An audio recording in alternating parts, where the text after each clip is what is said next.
Okay, so let's start with the problem pointer.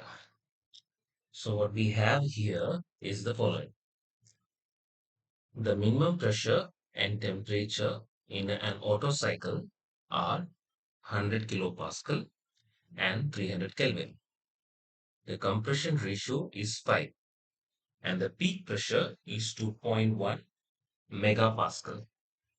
Find the heat supplied per kilogram of air, heat rejected per kilogram of air, work done per kilogram of air, theoretical thermal efficiency, and mean effective pressure. We have also been given the values of Cp and Cv.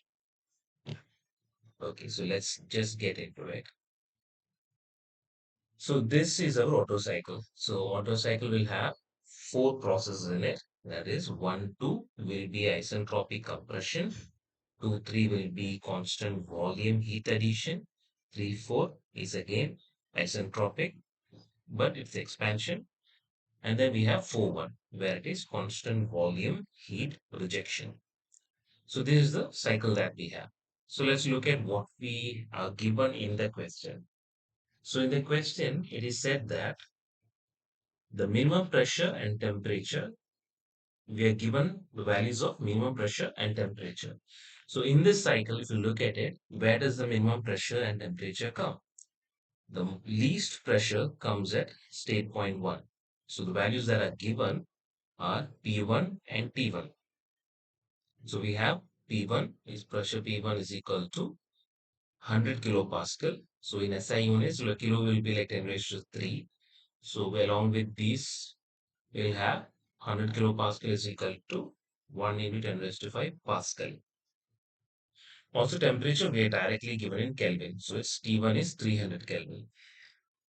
We're also given that compression ratio is 5. So where does this compression takes place? Compression takes place between state points 1 and 2. So compression ratio is V1 by V2. So we have a compression ratio R V1 by V2 equal to 5. The next one that's given is the peak pressure. So we are given that the peak pressure is 2.1 megapascal. So where does the peak pressure happen in this cycle? In the cycle, the peak pressure occurs at state point 3. State point 3-ലായിരിക്കും peak pressure വരുന്നത്. So ഇവിടുത്തെ value അതായത് P3യുടെ value നമുക്ക് തന്നിരിക്കുന്നത്. So P3യുടെ value എന്താണ് 2.1 mega Pascal. Mega എന്ന് പറയുമ്പോഴത്തേക്ക് 10 raised to 6 ആണ്. So we will write it as 2.1 into 10 raised to 6 Pascal. നമുക്ക് കണ്ടുപിടിക്കാൻ പറഞ്ഞേക്കുന്നത് 5 കാര്യങ്ങളാണ്. So we have to find the heat supplied Q in, heat rejected Q out, the work done, efficiency, and mean effective pressure. So starting with heat supplied. Heat supply നടക്കുന്ന process ഏതാണ്? It is between 2 and 3. അതൊരു constant volume process ആണ്. For a constant volume process, heat supplied will be equal to mCV into T3 minus T2. Okay. അപ്പൊ ഇവിടെ നമുക്ക് temperatures അറിയത്തില്ല. We don't know both the values of T3 and T2.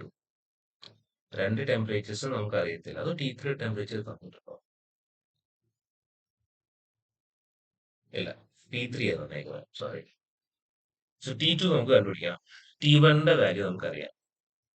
So isentropic compression ആണെന്നറിയാം. ഇപ്പം അതിന്റെ process എങ്ങനെ എഴുതാൻ പറ്റും?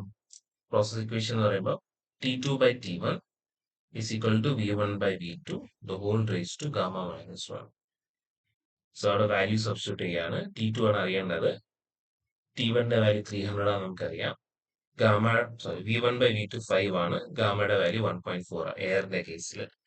സോ ഇതിനകത്ത് നമുക്ക് T2യുടെ വാല്യൂ കിട്ടും. T2 is equal to 571 Kelvin. Next കണ്ടുപിടിക്കേണ്ടത് T3 ആണ്. ഈ ക്വസ്റ്റ്യന്റെ പ്രോബ്ലം എന്ന് വെച്ചാൽ നമുക്ക് ഡയറക്റ്റ് T3യുടെ വാല്യൂ തന്നിട്ടില്ല. അതുപോലെ but we have something else. നമുക്ക് ഇവിടുത്തെ പ്രഷർ തന്നിട്ടുണ്ട്. P3 തന്നിട്ടുണ്ട്. Okay. So if we have process equations നമുക്കറിയാമെങ്കിൽ അതായത് പ്രഷറും ടെമ്പറേച്ചർ അല്ലെങ്കിൽ പ്രഷർ വോളിയം എങ്ങനെയാണ് റിലേറ്റഡ് ആയിരുന്നുള്ള ഇക്വേഷൻസ് ഉണ്ടല്ലോ ആ ഇക്വേഷൻസ് അറിയാമെങ്കിൽ ഇത് കണ്ടുപിടിക്കാൻ പറ്റും. നമുക്ക് കണ്ടുപിടിക്കേണ്ടത് എന്താണ്? T3 ആ കണ്ടുപിടിക്കേണ്ടത്. സോ ഇവിടെ T3 കണ്ടുപിടിക്കണമെങ്കിൽ ഫസ്റ്റ് നമുക്ക് P2യുടെ വാല്യൂ കണ്ടുപിടിക്കാം. P2യുടെ വാല്യൂ കണ്ടുപിടിക്കാം. സോ അതാണ് നമ്മൾ അടുത്ത് ചെയ്യുന്നത്. P2 ആണ് നമ്മൾ കണ്ടുപിടിക്കാൻ നോക്കുന്നത്. സോ ഐസെൻട്രോപിക് പ്രോസസ് ആണ്. സോ അവിടുത്തെ ഇക്വേഷൻ ഇതേപോലെ എഴുതാം. P2 by P1 is equal to T2 by T1 the whole raised to gamma by gamma minus 1.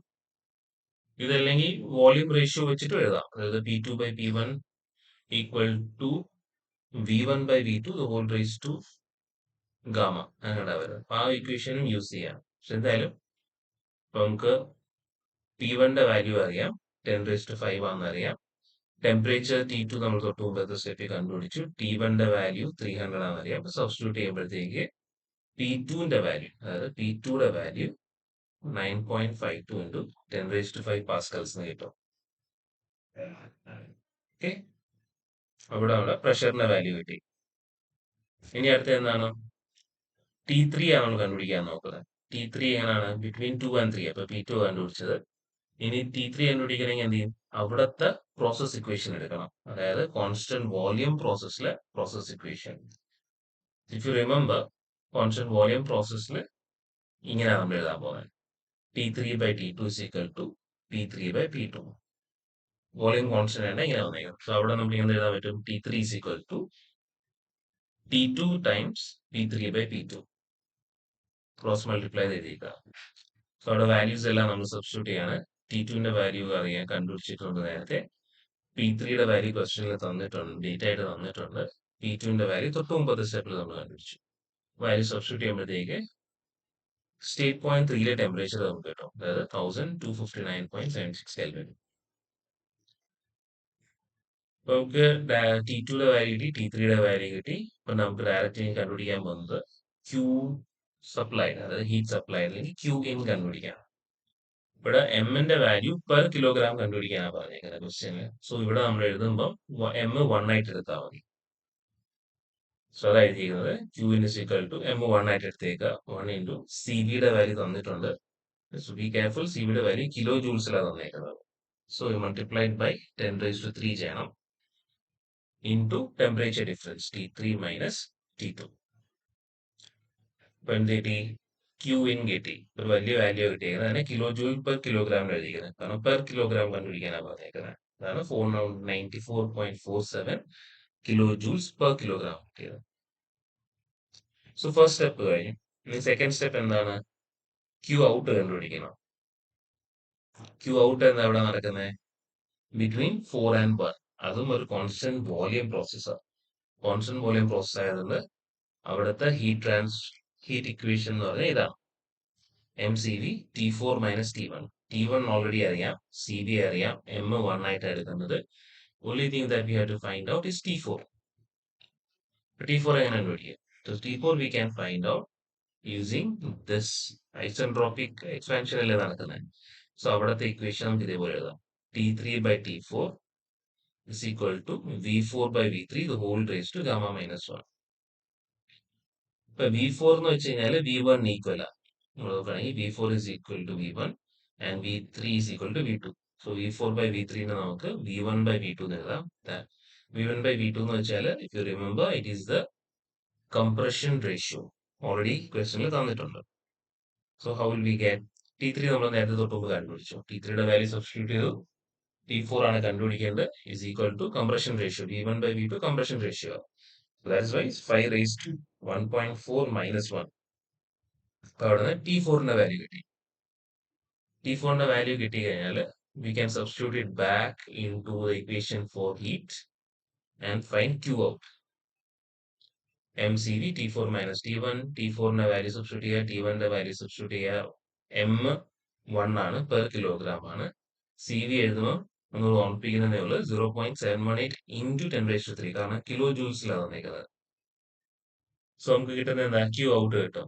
Q out എന്തായിരിക്കും? ഈ വാല്യൂ വരും. സോ അതിനെ കിലോ ജൂൾസ് പെർ കിലോഗ്രാം എഴുതുമ്പോൾ 259.74 ആയിരിക്കും. So now we have found out heat supply and heat rejected. Next കണ്ടുപിടിക്കുന്നത് work done. Work done എന്ന് വെച്ച് കഴിഞ്ഞാൽ സിമ്പിൾ ആണ്. It is heat supplied minus heat rejected. So അത് അവിടെ എഴുതിയിരിക്കുന്നത്. So work done in A cycle W is equal to Q in minus Q out. So രണ്ട് values നമുക്ക് ഓൾറെഡി അറിയാം. ഡയറക്റ്റ് സബ്സ്റ്റിറ്റ്യൂട്ട് ചെയ്യുക, വർക്ക് ഡൺ കണ്ടുപിടിക്കുക. Next step എനിക്ക് തോന്നുന്നു എല്ലാവർക്കും ഈസി ആയിരിക്കും. കാരണം എഫിഷ്യൻസി എന്ന് വെച്ചാൽ എന്താ, heat is equal to work done by heat supplied ആണ്. അതല്ലെങ്കിൽ ഓട്ടോ സൈക്കിളിന്റെ എഫിഷ്യൻസിയുടെ ഇക്വേഷനും യൂസ് ചെയ്യാം.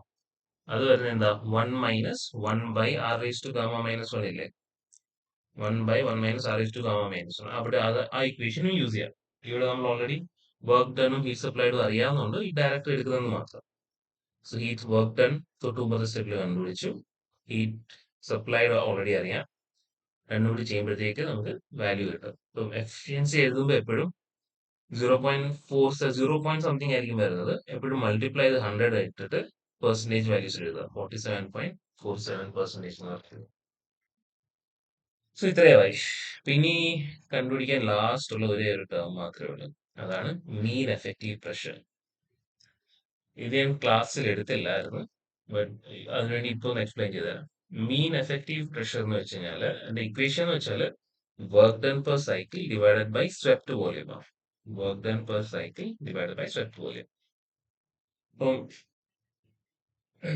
So work done per cycle എന്ന് വെച്ച് കഴിഞ്ഞാൽ W ആണ്. സ്വെപ്റ്റ് വോളിയം ക്ലാസ്സിൽ ഇത് കണ്ടുപോലെ V1 മൈനസ് V2 ആണ്. ബട്ട് നമുക്ക് എനിക്ക് തോന്നുന്നില്ല രണ്ട് സ്ഥലത്തും V1ന്റെയോ V2ന്റെയോ വാല്യൂ നമുക്ക് ഡയറക്റ്റ് തന്നിട്ടില്ല. പക്ഷെ ഇൻഡയറക്ട്ലി നമുക്ക് തന്നിട്ടുണ്ട്. നമുക്ക് P1 പ്രഷർ അറിയാം, സ്റ്റേറ്റ് പോയിന്റ് 1ല് പ്രഷർ അറിയാം, ടെമ്പറേച്ചർ അറിയാം. അതറിയാമെങ്കിൽ നമുക്ക് ഐഡിയൽ ഗ്യാസ് ഇക്വേഷൻ യൂസ് ചെയ്യാം. ഐഡിയൽ ഗ്യാസ് ഇക്വേഷൻ എന്തായിരിക്കും, P1 V1 is equal to MRT1. അപ്പൊ അവിടെ V1 എന്ത് വരും, MRT1 ഡിവൈഡഡ് ബൈ P1 എന്ന് വരും.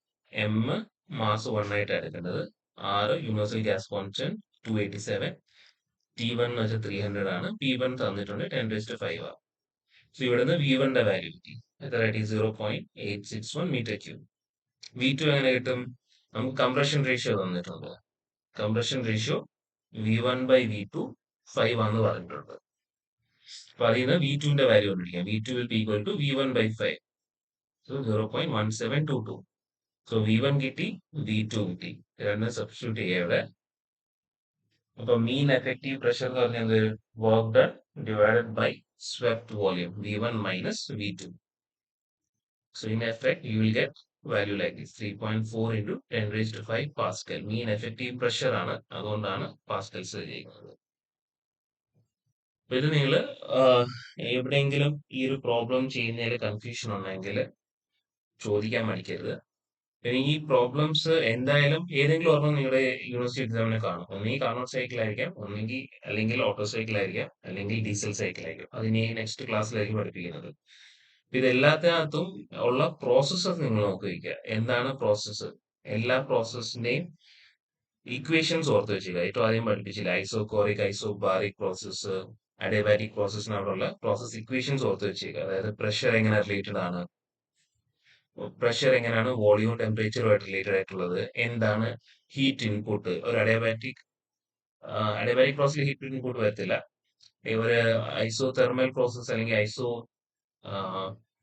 ഐസോകോറിക് പ്രോസസ് വോളിയം കോൺസ്റ്റന്റ് ആയിരിക്കുമ്പം എങ്ങനെയാണ് അവിടുത്തെ ഹീറ്റ് ഇൻപുട്ട്, എങ്ങനെയാണ് ഹീറ്റ് റിജക്ഷൻ എങ്ങനെയായിരിക്കും. ആ ഇക്വേഷൻസ് എല്ലാം ഓൾറെഡി മനസ്സിൽ വെച്ചേക്കുക ഒരു ക്വസ്റ്റ്യൻ വരുമ്പോൾ. എന്നിട്ട് അതിന് ക്വസ്റ്റ്യൻ നോക്കുക, ക്വസ്റ്റ്യൻ മനസ്സിലാക്കുക. അതിന് ഡയറക്റ്റ് ചിലപ്പോൾ തരത്തിലായിരിക്കും, ഇങ്ങനെ മിനിമം പ്രഷർ എവിടാണ്, മാക്സിമം പ്രഷർ എവിടാന്നൊക്കെ പറയത്തുള്ളൂ. അപ്പൊ നിങ്ങൾ ഡയഗ്രാം വരച്ച് തന്നെ കണ്ടുപിടിക്കുക. മിനിമം പ്രഷർ മീൻ ചെയ്യുന്നത് എവിടാണ്, മാക്സിമം പ്രഷറിന് മീൻ ചെയ്യുന്നത് എന്താണ്, സ്വെപ്റ്റ് വോളിയം എന്ന് മീൻ ചെയ്യുന്നത് എന്താണ്, ഇതെല്ലാം നോക്കി വെച്ചേക്കുക. ഓക്കെ, എന്താ ഒന്നുകൂടെ പറയാം, എവിടെയെങ്കിലും ഡൗട്ട് ഉണ്ടെങ്കിൽ വന്ന് ചോദിക്കുക. ഓക്കെ.